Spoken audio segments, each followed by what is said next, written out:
जय श्री राधे दोस्तों, केपी की वाणी चैनल में आपका स्वागत है। रोजाना राशिफल से संबंधित सभी प्रकार की जानकारी पाने के लिए हमारे चैनल केपी की वाणी को जरूर सब्सक्राइब करें। अगर आपके जीवन में सेहत, रोजगार, कारोबार, परिवार, दाम्पत्य जीवन, प्रेम संबंध को लेकर कोई भी परेशानी है तो हमें मैसेज के जरिए जरूर बताएं, आपकी जरूर मदद की जाएगी। दोस्तों, आपको बताना चाहूंगा कि अब आप हमसे शादी की कुंडली भी बनवा सकते हैं। इसमें आपको आपकी शादी कब, कहां, कैसे, किससे होगी, किस दिशा में होगी, कितनी दूर पर रहेगा ससुराल, जीवन साथी का रंग रूप स्वरूप कैसा होगा, उनका कैरियर कैसा होगा, इन तमाम तरह के सवालों के जवाब आपको कुंडली में बनाकर दी जाएगी। इसके लिए आप 8521835670 पर कॉल अथवा मैसेज कर सकते हैं। नंबर एक बार और दोहरा देता हूं, 8521835670। नंबर डिस्क्रिप्शन बॉक्स और कमेंट बॉक्स में दिया गया है। दोस्तों, आज की वीडियो में आपको मैं उन जातकों के बारे में बताने जा रहा हूं जिनकी शादी के योग बन रहे हैं, यानी कि उनके घर में शहनाई जरूर बजेगी। अगर जानकारी देने में अपने अनुज यानी कि मुझसे कोई गलती हो जाती है तो कृपया मुझे क्षमा कर दीजिएगा। मेरी कोशिश आपको सत्य और सही जानकारी देने की रहती है। अगर आप कोई सलाह अथवा परामर्श देना चाहते हैं तो अवश्य दे। आपकी सलाह और सुझाव का मुझे बेसब्री से इंतजार रहता है। आइए अब आज की वीडियो पर नजर डालते हैं। तो जैसा कि आपको बताया कि शादी की गणना कुंडली के सप्तम भाव से की जाती है। यह जीवन साथी का भाव होता है।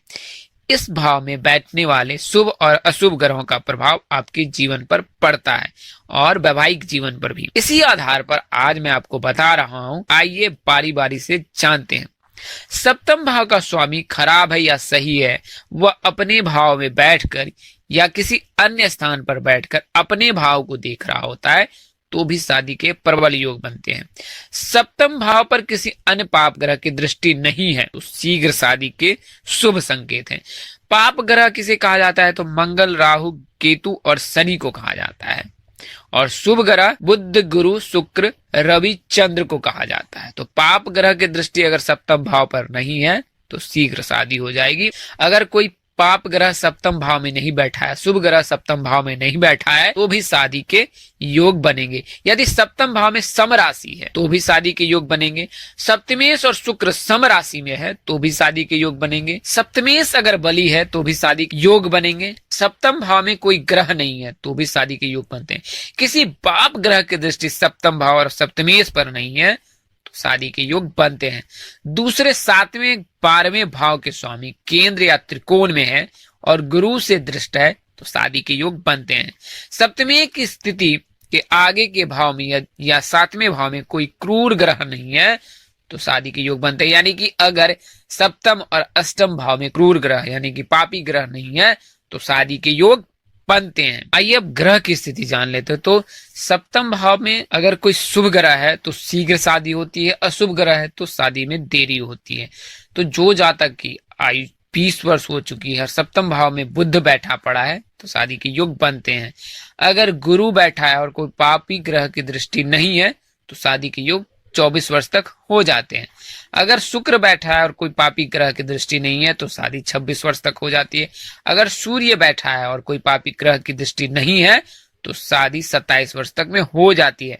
चंद्रमा के रहने पर 25 वर्ष में शादी हो जाती है जबकि कोई पाप ग्रह का दृष्टि ना हो। इसके अलावा अगर पाप ग्रह की दृष्टि होती है यानी कि अशुभ ग्रह की दृष्टि होती है तो शादी में बहुत विघ्न आती है या बाधाएं आती है, अड़चने आ जाती है, जिससे शादी में देरी होती है। तो अशुभ ग्रह मंगल, राहु, केतु, शनि को कहा जाता है। मंगल अगर प्रबल है तो 28 के बाद शादी होती है। अगर आंशिक है तो 28 से पहले शादी होती है।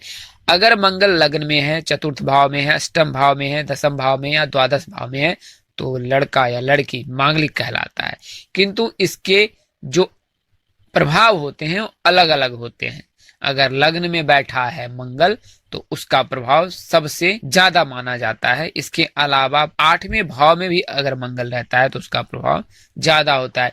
जब लग्न में मंगल बैठा होता है तो जातक का स्वभाव अत्यधिक तेज, गुस्सैल और अहंकारी होता है।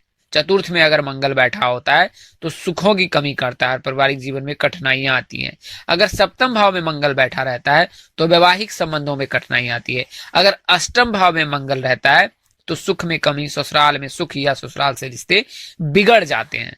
द्वादश भाव का मंगल वैवाहिक जीवन में कठिनाई, शारीरिक क्षमताओं में कमी, क्षीण आयु, रोग, कलह को जन्म देता है।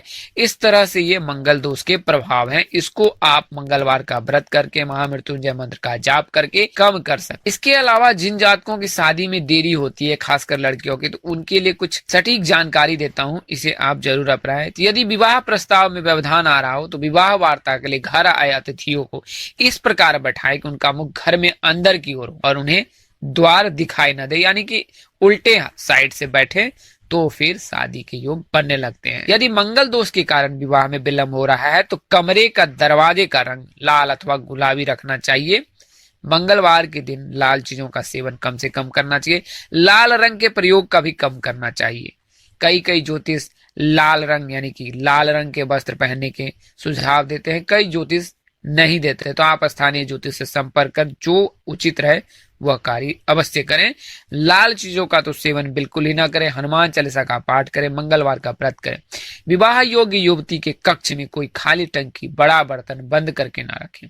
अगर कोई भारी वस्तु हो तो उसे भी हटा ही देना चाहिए घर से। जिस पलंग पर आप सोते हो उसके नीचे लोहे की वस्तुएं नहीं रहनी चाहिए, यानी कि ऐसा भी हो सकता है कि पलंग के नीचे कुछ भी नहीं रखना चाहिए, इससे शादी में देरी होती है। यदि विवाह के पूर्व लड़का लड़की घर वालों की रजामंदी से मिलना चाहे तो बैठक व्यवस्था इस प्रकार करे कि उनका मुख दक्षिण दिशा की ओर ना। जैसा कि आज के जमाने में ट्रेंडिंग में है कि लड़का लड़की मिलते हैं और परिवार वाले भी मिलते, तो उस समय इस तरह से बैठे कि लड़के या लड़की का मुख जो वो दक्षिण की दिशा और ना हो। अगर दक्षिण की दिशा की ओर मुख है तो वो विवाह बिल्कुल ही नहीं होगा। यदि घर के मुख्य द्वार के समीप ही वास्तु दोष है तो विवाह की बात अन्य स्थान पर ही करें। वास्तु दोष अगर घर के मुख्य द्वार पर है तो विवाह की वार्ता कहीं अन्य स्थान पर करें।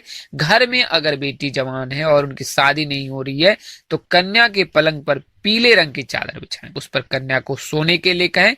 इसके साथ ही बेडरूम की दीवारों पर हल्का रंग करें। अगर आप पीला करते हैं तो ज्यादा उत्तम होता है। कन्या को वायव्य कोण में सोने की सलाह दे। उत्तर पश्चिम दिशा में स्थित जो जगह है उस कोने में सोने के लिए कहें। जीवन में पीले रंग को सफलता का सूचक माना जाता है और इससे गुरु मजबूत होता है, तो कन्या को पीले रंग का अधिक से अधिक इस्तेमाल करने की सलाह दे। गुरुवार के दिन साबुन शैम्पू का इस्तेमाल बिल्कुल ही ना करें क्योंकि इससे गुरु कमजोर होने लगता है और शादी में बाधाएं आती हैं। तो यह उपायों को करने से शीघ्र शादी होती है। इसके अलावा रोजाना पानी में हल्दी डालकर स्नान करना चाहिए। अपने कमरे में राधा कृष्ण जी की तस्वीर लगा के रखना चाहिए। इन चीजों को करने से शीघ्र शादी के योग बनते हैं। इस वीडियो में बताई गई जानकारी ज्योतिष पंचांग